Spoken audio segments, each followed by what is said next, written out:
Hey students, welcome back to my channel Bansal biology. आज मेरे साथ महिमा जुड़ी हुई हैं। उन्होंने इस बार सीएसआईआर का जो अटेम्प्ट है उसको क्लियर किया है और बहुत अच्छी रैंक से सीएसआईआर क्लियर किया है। आइए जानते हैं हर एक चीज के बारे में महिमा के through. So first of all Mahima, welcome to Bansal biology. Thank you, ma'am. I'm very glad to. Congratulations Mahima for CSIR NET. So आप मुझे बता सकते हैं महिमा, आपके मार्क्स कितने थे, कौन सी शिफ्ट थी और कितने आपकी जो है रैंक आई है? मैम, जब मैंने कैलकुलेट किया आंसर की से तो मेरे मार्क्स 121.5 हैं। हम्म। एंड इवनिंग शिफ्ट थी मेरी। एंड रैंक 81 है। और परसेंटाइल कितने हैं आपके? Percentile 99.65। Oh that's great. So Mahima, कैसा लगा आपने जब सबसे पहले परसेंटाइल देखा, रैंक देखा, आपका क्या रिएक्शन था और घर वालों को कैसा लग रहा था? मतलब एक बहुत अच्छी चीज है जो, मतलब सीएसआईआर जैसा एक एग्जाम, इतना टफ एग्जाम क्लियर कर लेना एक बहुत बड़ी बात होती है। तो क्या रिएक्शन थे सबके? मैम, पहले तो जब मैंने नोटिफिकेशन देखा कि आ गए हैं स्कोर कार्ड, तो तभी से मेरी बॉडी ठंडी पड़ गई थी। बट कहीं ना कहीं एक ट्रस्ट था कि इस बार मैंने अटेम्प्ट ये वाला अच्छा गया है तो ठीक है। उस ट्रस्ट के साथ मैंने जब क्लिक किया, अपनी डिटेल्स डाली, सारी शरीर ठंडा पड़ गया। तो फिर मैंने देखा कि मेरे परसेंटाइल 99 है, मुझे पहले दिख गया था। तब जाके मुझे जान में जान आई मेरी, और लगा कि थैंक गॉड इस बार तो हो ही जाएगा। मुझे इंट्यूशन हो गया था। देन उसके बाद पापा मम्मी भाई को बताया तो सब तो खुशी थे। बोले कि चलो प्लान करते हैं अब, ट्रीट वगैरह, मिठाई एंड कहाँ कहाँ घूमने जाना है एंड ऑल। सही बात है, आपने इतना टाइम मेहनत की होगी तो उसके बाद ये सारी चीजें तो बनती है, बिल्कुल बनती है। तो महिमा, आप हमें बताना चाहेंगे कि आप कहाँ से बिलोंग करते हैं, कहाँ से आप अपने एमएससी कर रहे हैं, आपने कर ली एमएससी या चल रही है? अपने बारे में थोड़ा बताइए। मैम, मैं प्रयागराज उत्तर प्रदेश से हूँ। और मेरी मेरी पूरी ग्रेजुएशन पोस्ट ग्रेजुएशन यहीं से हुआ है, इलाहाबाद यूनिवर्सिटी से। I am biochemistry student. Hmm. जब मैं फाइनल ईयर में थी, मेरा पीजी हो गया है। हाँ। देन फाइनल ईयर में थी तो हमारे प्रोफेसर्स ने सजेस्ट किया कि देन अब तुम लोग एलिजिबल हो तो you should give it a try to CSIR NET. Hmm. तो अभी से हम लोग ने प्लान्स किए। लेकिन first first second third attempt मेरे ऐसे ही गए थे। इनफैक्ट लास्ट ईयर दिसंबर 2022 में मैंने दिया था, तो उसमें मेरा नेट क्लियर हो गया था। एंड एंड फाइनली इस बार JRF मेरा हो गया फाइनली। सो सीएसआईआर स्पेसिफिकली आपने क्यों ऐसा सोचा कि आपको सीएसआईआर करना है? मतलब आपके प्रोफेसर ने सजेस्ट किया, लेकिन आपको क्यों लगा कि आपको सीएसआईआर की तैयारी करनी है? मैम, ड्यूरिंग आवर PG हम देखते थे हमारे स्कॉलर्स लैब में एक्सपेरिमेंट्स कर रहे हैं। बहुत ही यूनिक एक्सपेरिमेंट्स रहते थे उनके। कभी वो एनिमल्स पे वर्क कर रहे हैं, कभी कॉम्प्लेक्स केमिकल्स का कुछ यूज हो रहा है। तो वो सब देख के लगता था कि हम लोग भी करेंगे। तो फिर मैंने सर्च किया कि इसके प्रोस्पेक्ट्स क्या क्या हो सकते हैं CSIR के। फर्स्ट ऑफ ऑल PhD है, देन उसके अलावा और भी प्रोस्पेक्ट्स हैं। तो मुझे लगा कि PhD तो डेफिनेटली बनता है, मेरी फील्ड में सबसे बड़ी अपॉर्चुनिटी यही है। तो PhD पहला ऑप्शन है। देन इन केस अगर ये ना भी रहा, आगे चल के मेरा मूड चेंज भी हुआ, तो टीचिंग मेरी सेकंड प्रायोरिटी है। तो असिस्टेंट प्रोफेसर वाली एलिजिबिलिटी है ही। देन मेजरली यही दो रीजंस है ma'am, for CSIR net. So main आपका पीएचडी में भी इंटरेस्ट है। जब आपने देखा रिसर्च स्कॉलर्स को तो ऐसा अच्छा लगता है। अगर आपको अच्छा लग रहा है तो मतलब आप इंटरेस्टेड हो, तो डेफिनेटली वो चीज करनी ही चाहिए। अगर मन में है तो वो चीज फिर आपको करनी ही चाहिए। तो आप ये यस मैम। बताइए महिमा, आपने सीएसआई की तैयारी शुरू कब की थी? मैम, ये 2019 से चला आ रहा है। जर्नी थोड़ी लंबी है। लेकिन ये मैंने सीरियसली जब ठाना था कि इसे क्रैक हम्म। करना है, देन इट वाज 2019। देन बीच में कोरोना वगैरह आ गया तो थोड़ा सा डिस्टर्बिंग एनवायरनमेंट हो गया था, लेकिन फिर से मैंने पेस पकड़ा।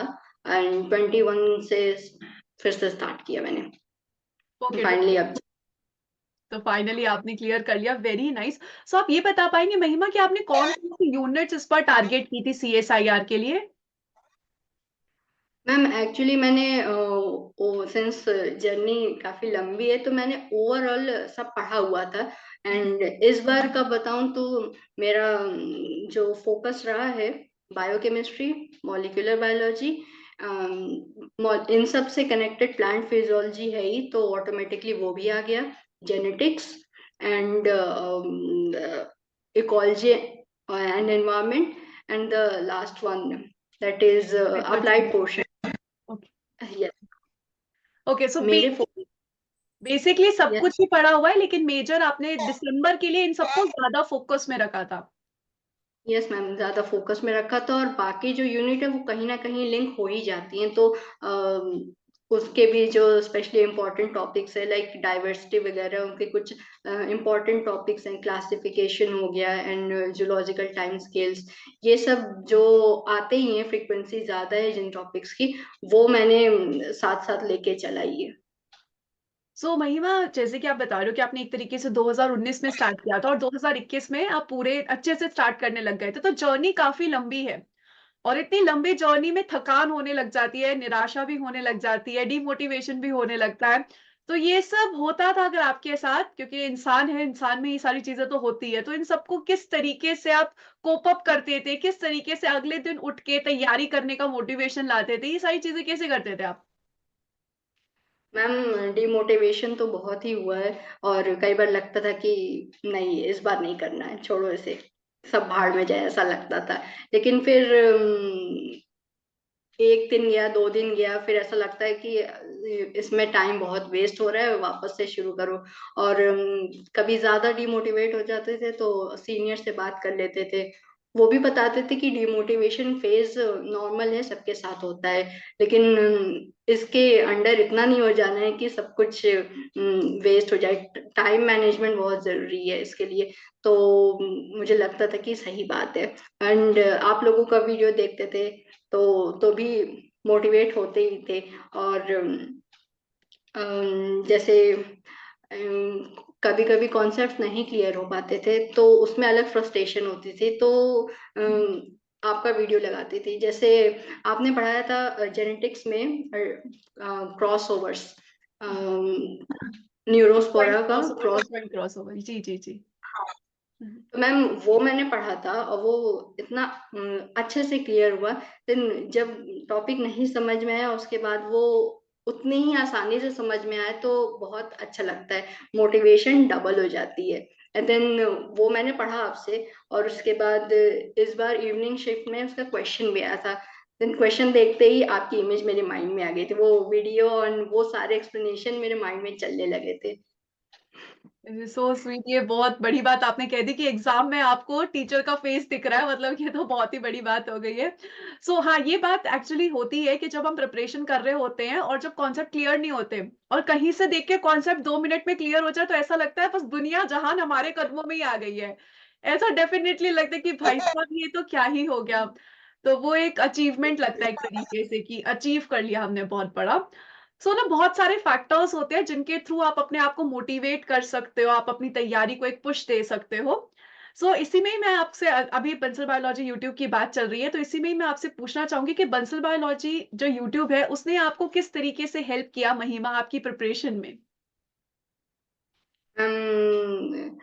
सिंस मेरा और कोई सोर्स था नहीं पढ़ने का, यूट्यूब है तो इसमें आपका बहुत बड़ा कंट्रीब्यूशन रहा है मैम।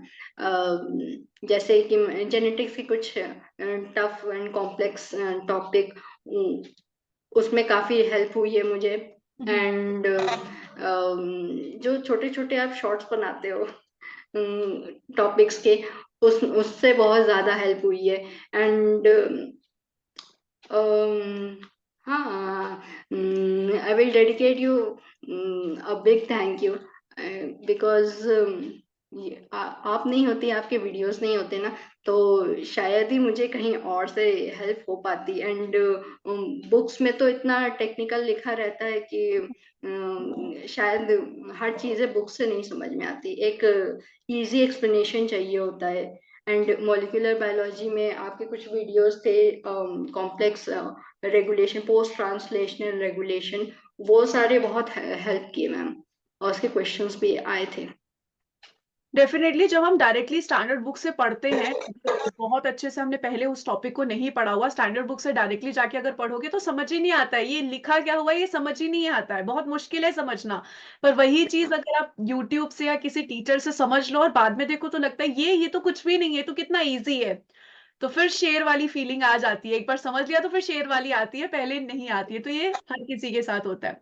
इसके अलावा मैं आपसे पूछना चाहूंगी महिमा कि आपने क्या कोई स्टैंडर्ड बुक्स भी रेफर करी थी जब आप अपना प्रिपरेशन कर रहे थे? यस मैम, मैंने लेलिंजर फॉलो की थी, बायोकेमिस्ट्री एंड मॉलिक्यूलर बायोलॉजी भी अच्छी है उसमें, बेसिक लेवल का है although. And then Watson, Watson for deep definitely. concepts, and Tejas and Zigar for plant physiology, sample papers. अच्छा, पेपर्स Um, वगैरह प्रीवियस ईयर एनालिसिस मतलब आपने क्वेश्चंस किए थे उसके हिसाब से भी आपने पढ़े? Very nice. yes, जी। and apart from that, I've gone through numerous mock tests to analyze myself. Okay. So mock test भी आपने बहुत सारे दिए एनालिसिस के लिए। सो मॉक टेस्ट के साथ साथ महिमा प्रीवियस ईयर क्वेश्चंस को भी सॉल्व करते थे, मतलब पेपर को, पूरे पेपर को बैठ के सॉल्व करते थे आप? यस मैम, मेरा शेड्यूल ये था कि वीक के 5 डेज पढ़ने हैं प्लस रिवीजन करना है, एंड सैटरडे संडे को फुल फुल मॉक टेस्ट। अच्छा। 3 घंटे प्रॉपर, 3 घंटे प्रॉपर मैं डिवोट करती थी। लाइक कभी 9 बजे से स्टार्ट करती थी, कभी 12 बजे से, कभी 3 बजे से, तो अकॉर्डिंगली 3 घंटा मैं अपने कमरे में बंद हो जाती थी, सील कर देती थी, भाई पापा मम्मी के सबको बोल देते कि मैं मॉक टेस्ट देने जा रही हूँ, इट्स लाइक रियल एग्जाम, और 3 घंटे तक कोई आवाज नहीं होनी चाहिए। तो मेरी फैमिली भी बहुत कोऑपरेटिव है, वो दे आर अंडरस्टैंडिंग, तो मुझे प्रॉपर एनवायरनमेंट दे देती थी। लकीली मुझे प्रॉपर एनवायरनमेंट मिल जाता था लाइक एग्जाम। तो 3 घंटे प्रॉपर डिवोट करती थी मॉक टेस्ट, देन हो गए। देन उसके 1 आध घंटे बाद मैं पूरा एनालाइज करती थी कि कहाँ गलती है, ये क्वेश्चन गलत हुआ है तो क्यों गलत हुआ, इसके पीछे रीजन क्या है, एंड फिर मार्क्स देती थी खुद को।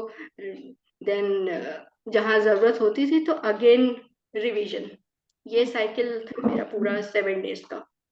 सो आप मतलब ये भी देखते थे जैसे कि एक बार पेपर दे दिया उसके बाद उसकी एनालिसिस भी करते थे कि कहाँ पे आपने अच्छा किया है, कहाँ पर थोड़ी और मेहनत करने की जरूरत है, तो उस एनालिसिस का आपको लगा कि उसका भी बहुत फायदा होता है?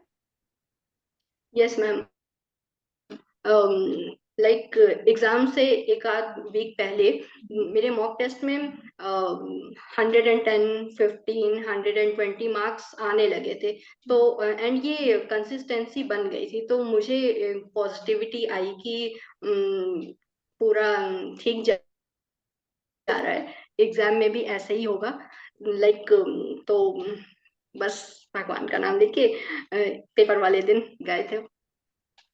सो मुझे लगने लगा था कि मुझे लगने लगा था, मतलब समझ में आ जाता है, अच्छे मॉक टेस्ट थे, CSIR लेवल के क्वेश्चंस थे, तो उन्हें सॉल्व करके लगने लगा था कि हाँ, एक कॉन्फिडेंस बिल्डअप हो गया था एग्जाम से पहले कि I can do this time.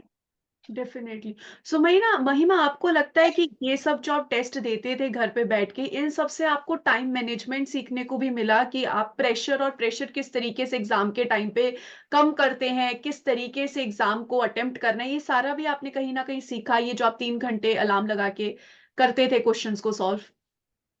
Definitely ma'am, इसका तो बहुत बड़ा इम्पैक्ट पड़ा है कि मुझे रियलाइज हुआ कि टाइम को मैनेज कैसे करना है, और एक और बहुत बड़ा पॉइंट है कि नेगेटिव मार्किंग को कम कैसे करना है। मैंने खुद एक्सपेरिमेंट करके देखा है। मैंने जान स्टार्टिंग में मैंने जान के ये देखा कि जिन क्वेश्चन में मुझे डाउट है वो भी मैंने किए थे। फिर रिजल्ट में मुझे समझ में आया कि हाँ, मुझे डाउट थे, फिर भी मैंने किया तो वो गलत हुआ, और वो नेगेटिव कट आए मेरे मार्क्स। देन नेक्स्ट टाइम मैंने क्या किया, जेन्युइनली जो मुझे नहीं आ रहे थे या 50% भी डाउट था, तो वो मैंने लिटरली छोड़ दिए। अच्छा। तो छोड़ने के बाद जो मेरे डेफिनेटली जो कॉन्फिडेंट थे, जो मेरे सही होंगे, सिर्फ मैंने उस टाइप उन क्वेश्चंस को अटेम्प्ट किया तो मेरे मार्क्स बढ़े हैं डेफिनेटली। तो देन उसके बाद से मैंने ये ठान लिया था कि जिसमें डाउट होगा वो बिल्कुल नहीं करने हैं, और जो शॉर्ट शॉर्ट हो वो सीधे करते जाने हैं। और इसी में टाइम मैनेजमेंट भी मैंने सीखा, ये दोनों चीजें साथ लेके चली। सो बेसिकली मैं इससे ये कह सकती हूँ कि आपने नेगेटिव को मिनिमाइज किया। यस मैम, मैंने नेगेटिव को मिनिमाइज किया, उसकी वजह से मेरे अच्छे मार्क्स बन पाए हैं। सो महिमा, मैं आपसे ये भी पूछना चाहूंगी कि आपकी पेपर अटेम्प्टिंग स्ट्रैटेजी क्या रही थी एग्जाम के टाइम पे? मैम पेपर जैसे ही स्टार्ट हुआ तो मैंने ए सेक्शन तो तुरंत स्किप कर दिया, क्योंकि वो मैंने लास्ट के लिए बिल्कुल छोड़ा हुआ था। बी सेक्शन से स्टार्ट किया, और जैसे जैसे बी सेक्शन ज्यादातर वन लाइनर होते हैं, तो वो क्वेश्चन पढ़ के ही समझ में आ जाता है कि आप कर सकते हैं कि नहीं कर सकते। उस टाइप के क्वेश्चंस थे। तो मैंने पढ़ा और मुझे ऑप्शन दिखा, तुरंत मैंने क्लिक कर किया, सेव किया, एंड देन नेक्स्ट। हम्म। कुछ क्वेश्चंस ऐसे रह गए थे जिनमें मुझे डाउट था कि लेकिन ये भी था कि थोड़ा सा टाइम देंगे, दिमाग लगाएंगे तो कर लेंगे। इस टाइप के क्वेश्चंस पे मैंने मार्क फॉर रिव्यू कर दिया। देन उसके बाद फर्स्ट राउंड में मेरा यही था कि शॉर्ट शॉर्ट जिसमें आप कॉन्फिडेंट हो वही करते चलो। ऐसे करके मैंने सी सेक्शन भी इसी तरह अटेम्प्ट किया कि जो क्वेश्चंस आ रहे हैं, क्योंकि अब सी सेक्शन लंबे होते हैं और स्टार्टिंग के ही लाइंस को आप देख के समझ सकते हो कि वो किस यूनिट का है, और आप कर सकते हो कि नहीं कर सकते हो। तो वही मुझे समझ में आया कि हाँ, जो कर सकते हो वो मैंने किया, नहीं कर सकते स्किप करके मार्क फॉर रिव्यू करके मैं आगे बढ़ गई। देन जो सेकेंड राउंड होता है उसमें मैंने दिमाग लगाया। 1 घंटा, आधे घंटे में मैंने फर्स्ट राउंड किया। हम्म। देन 1 1.5 घंटे में मैंने सेकेंड राउंड किया।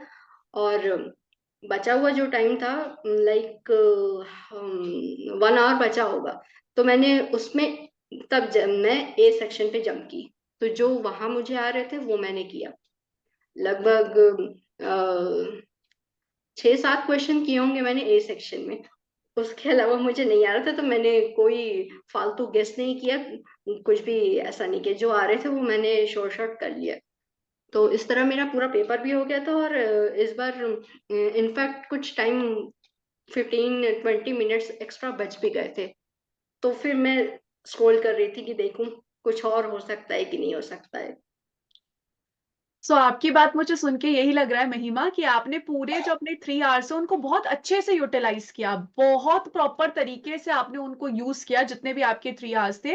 तो मैं आपसे यही पूछूंगी कि आप ये भी बताइए कि आपको आइडिया होगा कि आपके कितने क्वेश्चंस गलत हुए सेक्शन बी में, सेक्शन सी में, सेक्शन ए में, कितने क्वेश्चंस आपके गलत हुए और कितने सही हुए?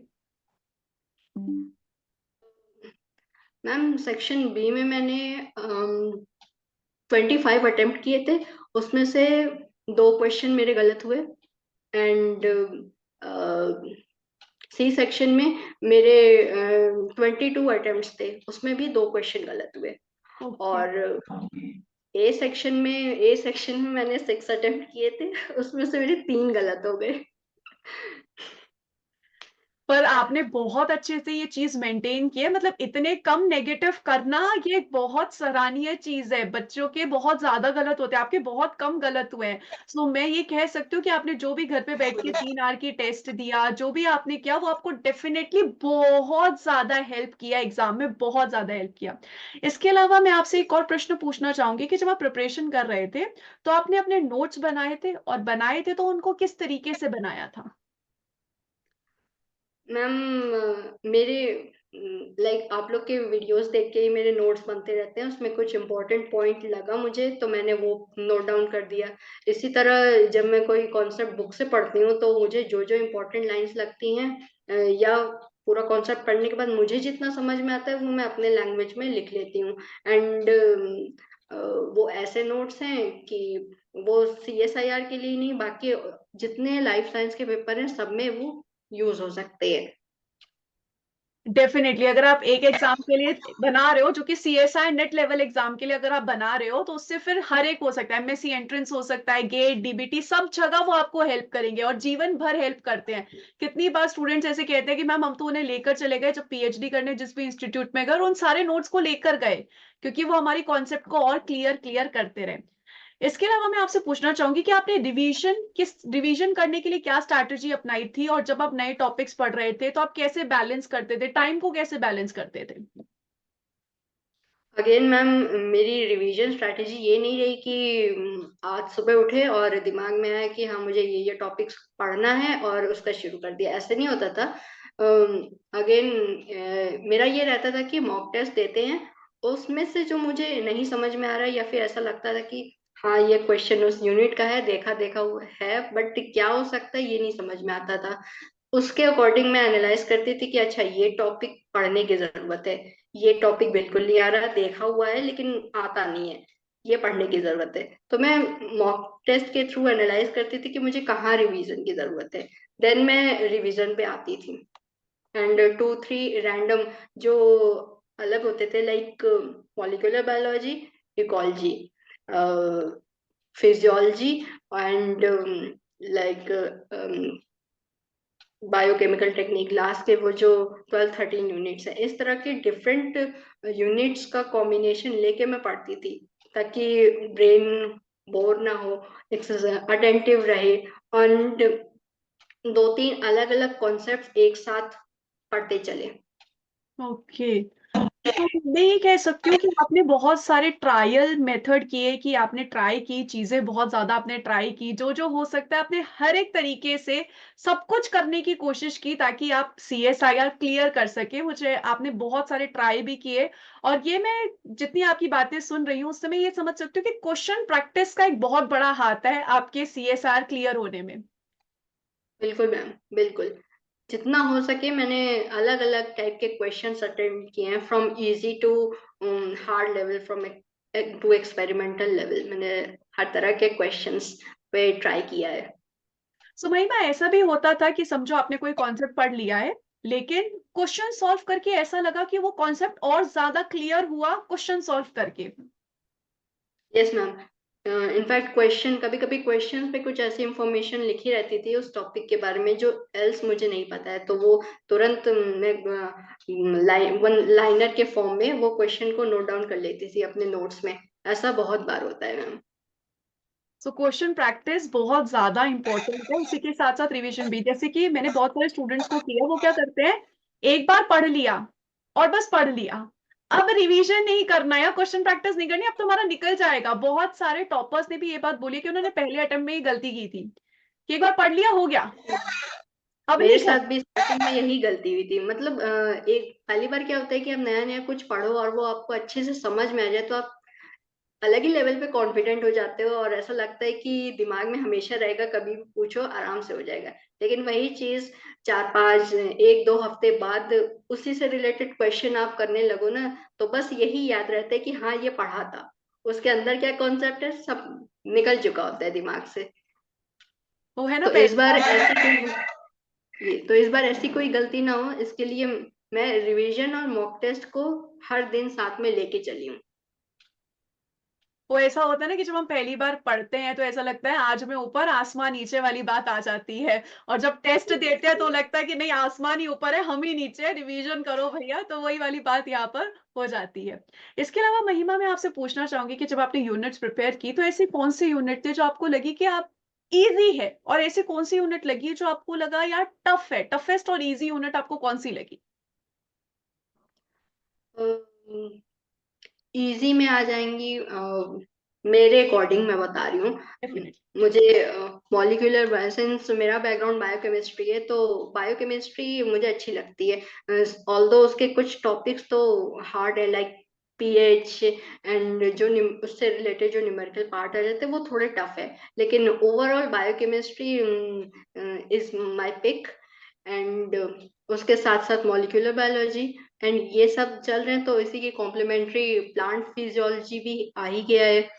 एंड और जहां तक इजी की बात आए तो मैम एज सच हम किसी टॉपिक को इजी या टफ डिनोट नहीं कर सकते। यहाँ लाइफ साइंस में हर टॉपिक में कुछ ऐसे, हर यूनिट में कुछ ऐसे टॉपिक्स हैं जो टफ में आएंगे और कुछ इजी में आएंगे। लाइक वाइज मुझे अभी तक पढ़ के तो यही समझ में आया कि हम डायरेक्टली किसी यूनिट को ऐसे इजी एंड टफ का डेजिग्नेशन नहीं दे सकते। ओके। और आपने बायोकेमिस्ट्री और मॉलिक्यूलर बायोलॉजी जो काफी लेंदी यूनिट्स है उनका नाम आपने सबसे पहले लिया, तो वो फिर हम समझ सकते हैं कि आपकी कॉन्सेप्ट क्लैरिटी उनसे रिलेटेड काफी अच्छी खासी होगी। इसलिए जो हम बहुत अच्छे से पढ़ते हैं वो हमारे लिए इजी बन जाता है। तो यही चीज थी। इसके अलावा आपने जो यूनिट्स बताई, वैसे तो आपने कहा कि आपने सारी यूनिट्स टारगेट की थी, लेकिन आपने स्पेसिफिकली 4-5 यूनिट का नाम काफी लिया है। तो कोई रीजन था कि आपने उन पे ज्यादा एम्फोसाइज किया, उन पे ज्यादा आपने ध्यान दिया? कोई रीजन था उसके पीछे?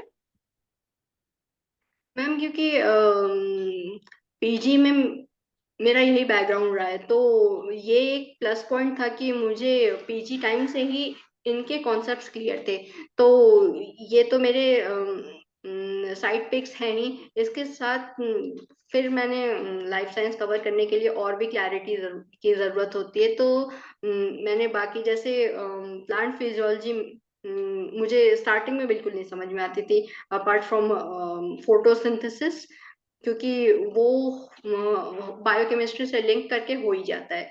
उसके अलावा जो उसके कोर टॉपिक्स है लाइक सेकेंडरी मेटाबोलाइट्स एंड उससे रिलेटेड एप्लीकेशंस वाले, स्ट्रेस उस फिजियोलॉजी पे और हाँ यस मैम, उस पे टाइम दिया। एंड अगेन एनिमल फिजियोलॉजी का कोर उसे रिवाइज किया, क्योंकि ये सब ट्वेल्थ में पढ़ा हुआ था, लेकिन अब एक डेप्थ चाहिए, तो वहां पे टाइम डिवोट किया मैंने। जी जी।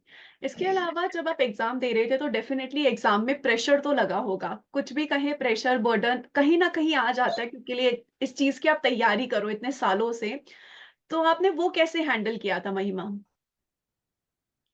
मैम जो मेन प्रेशर होता है एग्जाम का, वो जस्ट एग्जाम शुरू होने से पहले होता है। आप सिस्टम पे बैठे हो, लॉग इन कर लियो, जस्ट शुरू होने वाला है पेपर। उस वजह उस टाइम जो पीक होता है ना, आपकी पूरी बॉडी गर्म हो जाती है, एक्सट्रीमिटीज ठंडे हो जाते हैं, हाथ वाथ ठंडे हो जाते हैं। तो जो लेवल होता है वो बस वही होता है। फिर जैसे ही लॉगिन कर पेपर स्टार्ट हो जाता है और टाइमर आपका चलने लगता है 3 घंटे का, तो आपके पास स्ट्रेस में रहने का टाइम ही नहीं रहता। आप इतने फोकस्ड होके क्वेश्चन पढ़ने लगते हो एंड ऑल, वहां पे सारी स्ट्रेस खत्म हो जाती है। फिर आपके दिमाग में ये रहता है कि टाइम कैसे मैनेज करना है, गलत नहीं होना है आंसर्स, और कैसे पेपर देना है। सारा जो माइंड है उसमें डेविएट हो जाता है, तब स्ट्रेस नहीं रहता। एड्रेनालिन रश होने लग जाता है, तो ये होता है बस करना है एग्जाम करना है।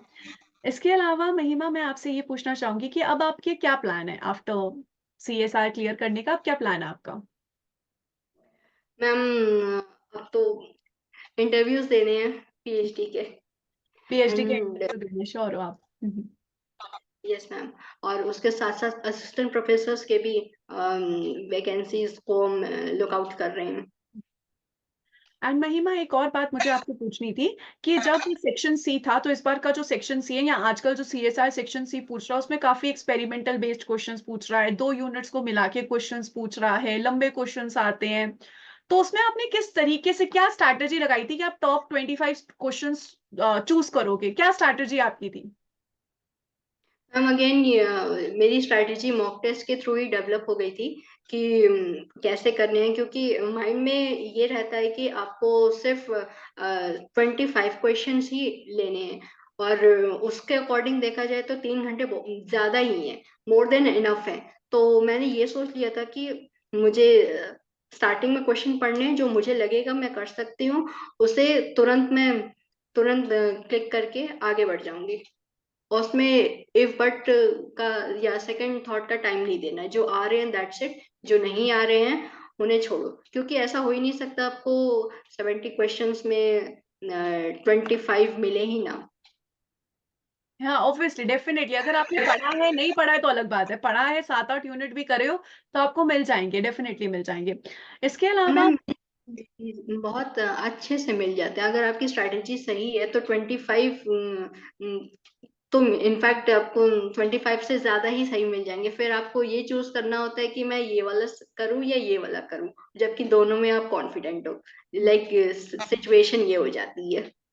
सो ये सब जो सीखा है, ये सब हम बोल सकते हैं कला है। वो कला आपको एग्जाम के दिन जाके नहीं आएगी, वो कला आपको सीखनी पड़ेगी, क्योंकि आपको पहले पसीना बहाना पड़ेगा जब आप प्रिपरेशन कर रहे हो, नहीं तो वहां जाके खून ही बहाओगे।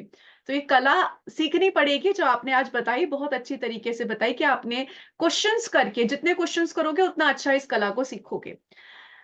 एक लास्ट बात आपसे पूछनी थी, अगर जो भी बच्चा प्रिपेयर कर रहा है जून 2024 के लिए या दिसंबर 2024 के लिए, तो आप उनको कुछ गाइडेंस देना चाहें कि वो किस तरीके से स्ट्रैटेजी अच्छी करे, किस तरीके से प्रिपरेशन बेटर करे, किस तरीके से प्रोक्रेस्टिनेशन को थोड़ा कम कर पाए, क्या मैनेज करे, तो ये सब आप थोड़ा बताओ।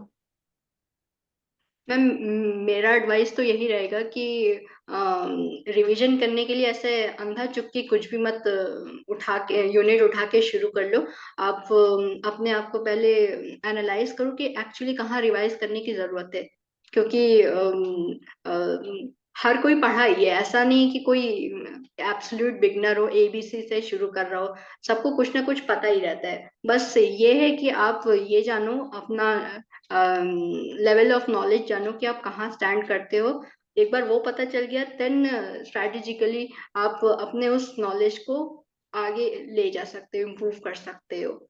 एंड प्रोकास्टिनेशन का ये है कि आप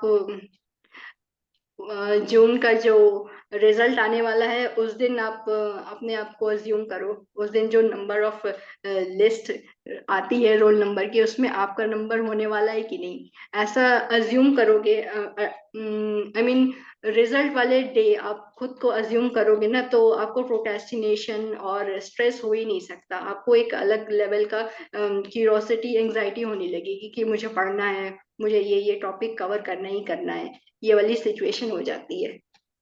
ये बहुत अच्छा आपने बताया। एक डर भी आने लग जाता है कि व्हाट इफ अगर रिजल्ट नहीं आया तो ये जो 6 महीने मैंने यूज किए वेस्ट हो जाएंगे। सो ये बहुत अच्छी आपने सीख दी है बच्चों को। थैंक यू सो मच महिमा for joining Bansal biology. I wish you all the very best for your PhD and जो भी आप फ्यूचर में करना चाहते हैं उसके लिए। Thank you so much for joining with Bansal biology. Thank you Mahima. Thank you ma'am. Thank you ma'am.